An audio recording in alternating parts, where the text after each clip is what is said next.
משפחה ממוצעת בישראל מייצרת 2 טון פסולת בשנה. זה המון! מדי יום ביומו נוסעות משאיות זבל קילומטרים רבים ומובילות את הזבל שלנו לקבורה בדרום הארץ. הטמנת הפסולת מזהמת את האדמה ואת מי התהום ותופסת שטחים טבעיים לטובת הקמתה של המטמנה הבאה. פסולת אורגנית מהווה מעל 40% ממשקל הפסולת.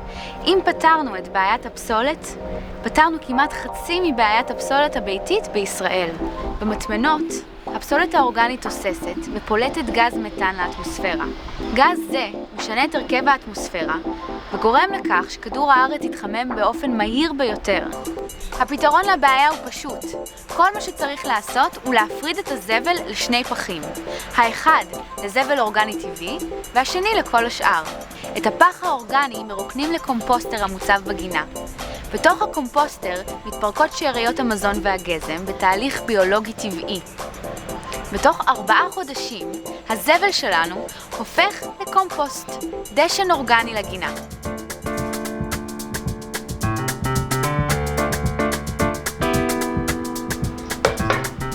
כמו כל מתכון טוב, גם הקומפוסט שלכם צריך את המרכיבים הנכונים על מנת לעבוד. כל מה שצריך לעשות זה לזכור מה מותר ומה אסור. אז מה המתכון הנכון?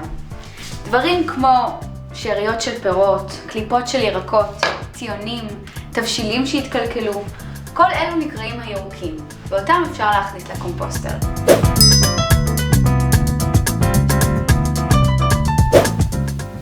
יש גם את החומרים החומים, ענפים רכים, עלים יבשים, מעט נייר גרוס, מעט קרטון, אפילו את קרטון הביצים אפשר להכניס לתערובת. חשוב לקרוא על החתיכות לפני, ככל שהחתיכות יהיו קטנות יותר, כך החומרים יתפרקו מהר יותר.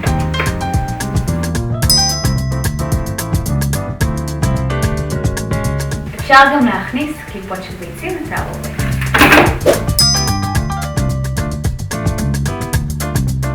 אבל שלא תחשבו שאפשר להכניס כל דבר לקומפוסטר. יש דברים שאסור להכניס. מוצרים כמו בשר, דגים, צמחים שרוססו, צואת בעלי חיים.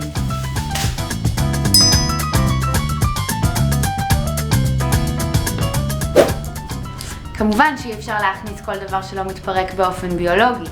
פלסטיק, מתכת ונייר, אלו דברים שלא מתקמפסטים. אותם צריך להפריד ולהכניס לכלובי מחזור שונים.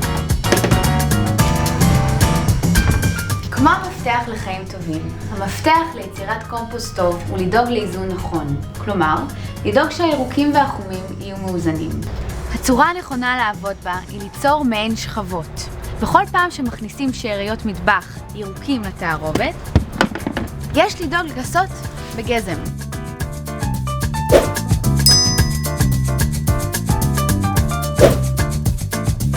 כלומר, לשמור על שכבות. שמירת השכבות תכניס אוויר לתערובת ותאזן את רמת הלחות בה. אם הקומפוסט שלכם נראה רטוב מדי, יש להוסיף חומים.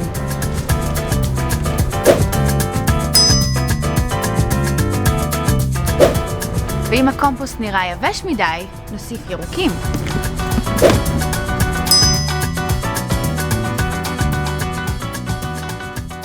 אם תעשו את זה, תוך 4 עד 6 חודשים תקבלו קומפוסט מוכן ומאוזן, והכי חשוב, תוכלו להשתמש בו בגינה שלכם.